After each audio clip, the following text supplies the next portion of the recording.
नमस्कार, मैं मृदुला श्रीवास्तव सी न्यूज भारत में आपका स्वागत करती हूं। वक्त हो गया है न्यूज बुलेटिन का। बुलेटिन में खबरों को शुरू करेंगे आगरा की खबर से, जहां सेंट एंड्रयूज पब्लिक स्कूल में ग्रैंड पेरेंट्स डे का हुआ आयोजन। आगे देखेंगे कैसे नकली खाद गोदाम का खुला तालाब, जहां भारी मात्रा में मिली नकली खाद और पेस्टिसाइड। इसी के साथ रुख करेंगे राजस्थान की ओर, जहां जन आक्रोश यात्रा के दूसरे दिन की शुरुआत बागेर ग्राम पंचायत से हुई। ऐसी और भी तमाम खबरों पर आइए विस्तार से करते हैं चर्चा। आगरा में सेंट एंड्रयूज पब्लिक स्कूल में ग्राउंड पेरेंट्स डे का आयोजन किया गया। शुभारंभ चेयरमैन डॉक्टर गिरधर शर्मा द्वारा दीप प्रज्वलन कर किया। इस दौरान छात्र छात्राओं ने सांस्कृतिक प्रस्तुतियां देकर समा बांध दिया। छात्र छात्राओं ने विभिन्न जागरूकतापूर्ण नाटकों का भी मंचन किया। चेयरमैन डॉक्टर गिरधर शर्मा ने छात्र छात्राओं और अभिभावकों के उज्जवल भविष्य की कामना की। Saint Andrews primary school Tajnagari में आज ग्रैंड पेरेंट्स डे का ग्रैंड आयोजन किया गया है। इस अवसर पर सभी दादा दादियों का सम्मान किया जा रहा है, नाना नानियों का सम्मान किया जा रहा है और छात्रों ने रंगारंग सांस्कृतिक कार्यक्रम प्रस्तुत करके ये भाव जताया है कि हम सभी का बड़ा सौभाग्य है जब तक हमको अपने ग्रैंड पेरेंट्स का आशीर्वाद प्राप्त होता है, क्योंकि हमारे grand parents real well wisher हैं, स्टोरी टेलर भी हैं, फ्रेंड्स भी हैं, हमारे सच्चे हितैषी हैं और हमारे को दुनिया भर के अपने जितने भी उनके विद्वत्ता के और ज्ञानवर्धन के उनके जो एक्सपीरियंसेस होते हैं उन सब के साथ भी वो शेयर करते हैं अपनी नई पीढ़ी के साथ, युवा पीढ़ी के साथ। तो हम इस अवसर पर जितने भी दादा दादी यहाँ पर आए हुए हैं उनकी दीर्घायु की कामना करते हैं, वो स्वस्थ हों, यशस्वी हों और हमारे छात्रों को अधिक से अधिक आशीर्वाद। आगरा से सी न्यूज संवाददाता अनुज उपाध्याय की रिपोर्ट। गुलाब जामुन को लेकर मशहूर मैगलगंज आजकल नकली खाद और पेस्टिसाइड के लेकर ज्यादा चर्चा में है। नकली खाद के मामले में आज तीसरी गोदाम का ताला तोड़ा गया। तहसीलदार अमिता यादव, जिला कृषि अधिकारी अरविंद कुमार चौधरी अपनी टीम के साथ तय की हुई तारीख पर नकली खाद माफिया की तीसरी गोदाम पर पहुंचे और गोदाम के मालिक शमशेर अली से गोदाम की चाबी के बारे में चर्चा की। शमशेर अली ने पहल की तरह अपना रुख बरकरार रखते हुए रजनीश गुप्ता के पास चाबी होने की बात कही। आखिरकार प्रशासन ने प्रधान प्रतिनिधि अजीत यादव, समाजसेवी संदीप पांडे, अखिलेश मिश्रा और तमाम पत्रकारों की मौजूदगी में गोदाम के ताले को सुलेमान, जो उसी गोदाम में बक्सा बनाने का कार्य करता था, उससे तुड़वा दिया और गोदाम खुलते ही प्रशासनिक टीम एक बार फिर सच में नहीं आ गई और कम से कम 4 ट्रक से ज्यादा नकली खाद और पेस्टिसाइड बरामद हुई है। लखीमपुर से सी न्यूज संवाददाता अवनीश गुप्ता की रिपोर्ट। जन आक्रोश यात्रा के दूसरे दिन की शुरुआत बागेर ग्राम पंचायत में प्रारंभ हुई। इस दौरान बागेर, नूरजी, गाडरवाड़ा, मोरी, भीमसागर, राजपुरा, मऊ, बोरदा, धनौदा कला, मालनवासा ग्राम में नुक्कड़ सभाओं को संबोधित किया गया। कांग्रेस सरकार के जंगल राज, भ्रष्टाचार, कुशासन के 4 साल पूर्ण हो गए। इस 4 साल के कार्यकाल में किसान, महिला, व्यापारी, मजदूर हर वर्ग परेशान है। महिलाओं पर अत्याचार, दलितों पर अत्याचार, साइबर क्राइम, पेट्रोल डीजल की कीमतों, परीक्षाओं के पेपर लीक मामलों में नंबर 1 है। राजस्थान से सी न्यूज संवाददाता रमेश चंद शर्मा की रिपोर्ट। संयुक्त किसान मोर्चा संभाग इकाई रीवा ने जिले भर में धान खरीदी केंद्रों को यथावत किए जाने को लेकर कलेक्टर रीवा को ज्ञापन सौंपा है। मोर्चे के संयोजक शिव सिंह ने ज्ञापन के बिंदुओं को स्पष्ट करते हुए बताया कि खरीफ विपणन वर्ष 2022-23 में समर्थन मूल्य पर धान खरीदी का कार्य शासकीय मंडियों, शासकीय समितियों से हटकर प्राइवेट वेयर हाउस गोदामों पर किया गया है, जिससे किसानों को काफी दिक्कतों का सामना करना पड़ रहा है।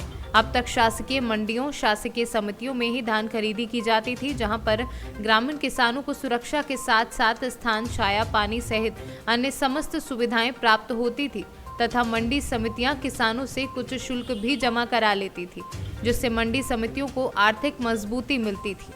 आज धान खरीदी में अनियमितता को लेकर के कलेक्टर साहब को ज्ञापन संयुक्त किसान मोर्चे ने सौंपा है और किसानों की ये मांग है कि हमारे सारे केंद्र जहां से मंडियों से हटाए गए हैं, शासकीय समितियों से हटाए गए हैं, वहीं यथावत किया जाए। और ये बहुत बड़ी सरकार की साजिश है जो संयुक्त किसान मोर्चा पूरे देश के अंदर गुहार लगा रहा है कि मंडियों को तोड़ने की ये साजिश है, तो ये नहीं चलेगा और ये तत्काल केंद्र नहीं बदले गए तो बड़ा आंदोलन संयुक्त किसान मोर्चा करेगा।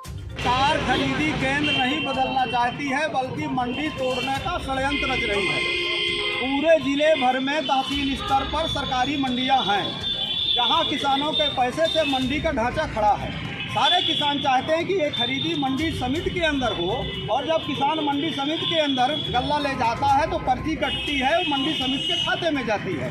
अब सरकार क्या कर रही है कि वेयर हाउस संचालकों के दबाव में आकर के, और ये जो कृषि काले कानून वापस लेने के बाद भी वही कर रहे हैं कि वेयर हाउस संचालकों के जेब भरने के लिए, मुनाफा पहुंचाने के लिए खरीदी केंद्र हटा करके वेयर हाउस के दरवाजे पर कर रहे हैं। ये लोगों ने खरीदी केंद्र के लिए आए हैं कि सभी खरीदी केंद्रों को मंडी में खरीदा जाए, और जो वेयर हाउस की दलाली है वो बंद की जाए। इसके लिए किसान मोर्चा पहले भी लड़ाई लड़ चुका था कि हम किसी के वेयर हाउस में लेके नहीं जाएंगे, और यदि ऐसा नहीं होता है तो कल से हम लोग कलेक्ट्रेट पर ही धान ले आकर के, ट्राली ले आकर के और यहीं पे बिक्री करने का काम करेंगे। अन्यथा आज ये चेतावनी देने आए हैं हम लोग किसान पूरे रीवा जिले के हैं कि ये भ्रष्टाचार बंद किया जाए और मंडी में खरीदी की जाए। रीवा से सी न्यूज़ संवाददाता अर्जुन तिवारी की रिपोर्ट। नागदा की जनता ने नगर के विकास के स्वप्न के लिए कुछ ही माह पूर्व नवीन नपा परिषद को चुनने का कार्य किया, जिसके दौरान राजनेताओं द्वारा बड़े बड़े चुनावी वादे किए गए, लेकिन वास्तविक तस्वीर कुछ और ही बताती है। हाल यह है कि जनता के पैसों को बर्बाद करने में नगर पालिका के अफसर राजनेताओं की शय पर कोई मौका नहीं छोड़ रहे हैं। जब नगर पालिका के अधिकारियों ने किराया वाहन लेने में बड़ा खेल किया, दरअसल नपा अधिकारियों द्वारा नगर पालिका अध्यक्षा के नागदा नगर भ्रमण के नाम पर किराए का वाहन ऊंचे दामों पर ले जाकर राजनेताओं को लाभान्वित करने का आरोप लगाया है। एक आरटीआई लगाई थी, उसके अंदर मुझे जानकारी मिली कि इनके द्वारा काफ़ी ज़्यादा जनता के पैसों का नुकसान किया जा रहा है, और लगभग 1800 रुपये प्रतिदिन के रेट पर इन्होंने 7 साल पुराना वाहन शुक्ला ट्रेवल से इन्होंने ख़रीदा था, और उस वाहन के अंदर इतनी खामियां थी कि उस वाहन का डीजल भी नगर पालिका के द्वारा भुगतान किया जा रहा है। उस वाहन के अंदर इनके द्वारा लगभग 56,000 रुपये महीना मासिक रेट पर इन्होंने गाड़ी का भुगतान किया, और जनता के जो टैक्स के पैसों की बर्बादी की जा रही है। जबकि नगर पालिका के पास एक स्कॉर्पियो गाड़ी है, बुलेरो वाहन है, दो वाहन होने के बावजूद भी किराए पर वाहन लेना कहीं ना कहीं इनकी कार्यप्रणाली को चिन्ह लगा रहा है कि आपको जनता ने शहर के विकास के लिए चुना है, आप इस तरीके का अगर बेफुजली जो खर्चबाजी जो हो रही है, इससे किस प्रकार का विकास करना चाह रहे हैं। इसके अलावा आपने आरटीआई लगाई थी, इसमें क्या असर आया और किस तरह की आपने मामले में देखा है कि आप आया है नगर पालिका आज आप बता रहे हैं, तो क्या स्थिति? देखिए उसमें मौके पे हमने देखा है कि देखिए जो अध्यक्ष महोदय की जो गाड़ी है उसके भुगतान के लिए मैंने आपत्ति भी उठाई थी, तो शायद अभी जानकारी लगी है कि भुगतान रोका गया है। लगभग 1,20,000 रुपये से ज़्यादा की राशि का भुगतान है और उसे रोक दिया गया है। इसके अलावा मान लो ये कार्रवाई नहीं की जाती, उसके बाद क्या लाएंगे अधिकारी को? देखिए कल इस संबंध में मैं कल जन सुनवाई के माध्यम से मैं कल थाने में FIR धोखाधड़ी का प्रकरण भी दर्ज करवाने के लिए जो वेंडर है शुक्ला टूर एंड ट्रेवल्स और CMO और वाहन शाखा प्रभारी के विरुद्ध में कल मैं आवेदन भी दे रहा हूँ इनके खिलाफ में कि कानूनी प्रकरण दर्ज किया जाए, क्योंकि इसमें सीधा सीधा धोखाधड़ी का प्रकरण बनता है। आपके पूरे आरटीआई में मामला सामने आया था कि अध्यक्ष के जो प्रतिनिधि है वो पूरा कार्य कर रहा है, अध्यक्ष नगर पालिका में नहीं उपस्थित है, वो कहाँ पर सत्य है? देखिए CCTV फुटेज, आप अगर इतने सत्यता है तो CCTV फुटेज दे देना चाहिए इन्हें। मैंने 3 महीने का इनका CCTV फुटेज मांगा और उसके अंदर नगर पालिका में क्लियर हो जाए कि अध्यक्ष महोदय कितने दिन कार्यालय में बैठ रहे हैं और उनके पति कितने समय बैठ रहे हैं, जबकि उनको ऐसा कोई प्रावधान नहीं है। माननीय मुख्यमंत्री शिवराज सिंह चौहान जी स्वयं इस चीज़ को कह रहे हैं कि महिलाओं को आरक्षण दिया जाए, उनको आगे लाया जाए, उनको मौका दिया जाए, लेकिन अगर पति लोग अगर नगर पालिका चलाएंगे तो फिर कैसे कार्य हो पाएगा। जगह जगह उन्हीं के द्वारा मीटिंग ली जा रही है, जगह जगह कर्मचारियों को निर्देशित किया जा रहा है, डर भय का माहौल बनाया जा रहा है। तो महिला अध्यक्ष हैं, उनको मौका दिया जाना चाहिए, उनको बैठ के जन समस्याओं को सुनना चाहिए। किस तरह का डर का भय का माहौल देखिए कर्मचारी लोग, अन्य राजनीतिक दल, आम सामाजिक कार्यकर्ता और पत्रकार या किसी भी व्यक्ति से बात करने में डर रहे हैं, क्योंकि इनके सभी।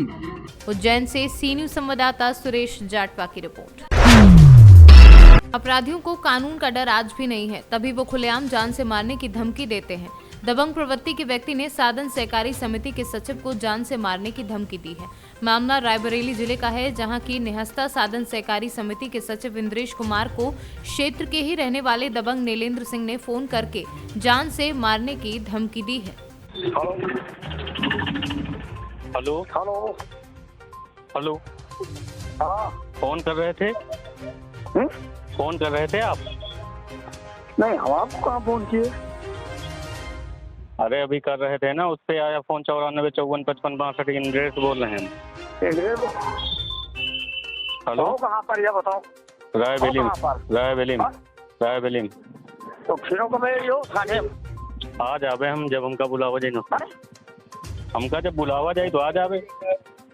बड़े गुंडा हो जो का हमका एक चीज बताओ, काहे गुंडा हो जाए? काहे गुंडा हो जाए? काहे गुंडा हो जाए? नहीं गुंडा हो, नहीं गुंडा नहीं, बताओ। बोले तुमको नौकरी करना कि नहीं करना ये बताओ मुझको एक बार। हमको करना या ना करना आपसे क्या मतलब है?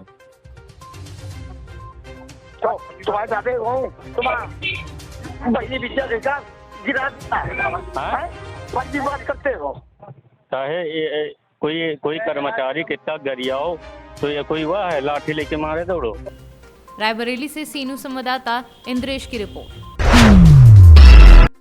हापुड़ जनपद के थाना बहादुरगढ़ क्षेत्र में तेज रफ्तार का कहर सामने आया। पूरा मामला बहादुरगढ़ के पलवाड़ा रोड का है, जहां दूध से भरे एक तेज रफ्तार ट्रक ने एक बाइक सवार को टक्कर मार दी।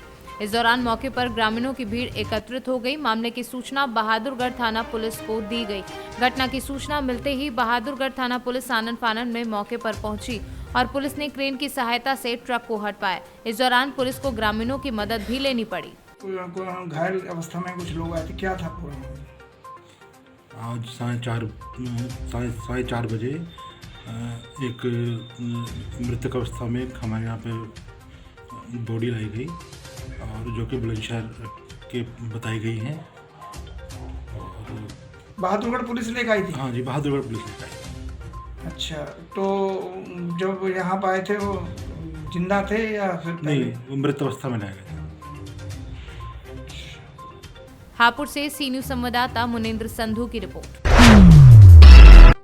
बयाना उपखंड के गांव नगला रूपराम में अज्ञात कारणों के चलते एक जने के छप्पर पोष घर में अचानक लगी आग से छप्पर पोष घर में रखा पशु चारा व अन्य घरेलू सामान जलकर खाक हो गया। आग से उठती ऊंची लपटों को देख ग्रामीण मौके पर पहुंचे, किंतु आग बुझाने के कोई भी संसाधन उपलब्ध न होने की वजह से असहाय से बने छप्पर पोष आशियानों को जलता देखते रहे। अग्निकांड की सूचना बयाना के अग्निशमन केंद्र पर भी दी गई, किंतु सूचना पाकर जब तक फायर ब्रिगेड वहां पर टीम मौके पर पहुंची तब तक सब कुछ जलकर खाक हो चुका था।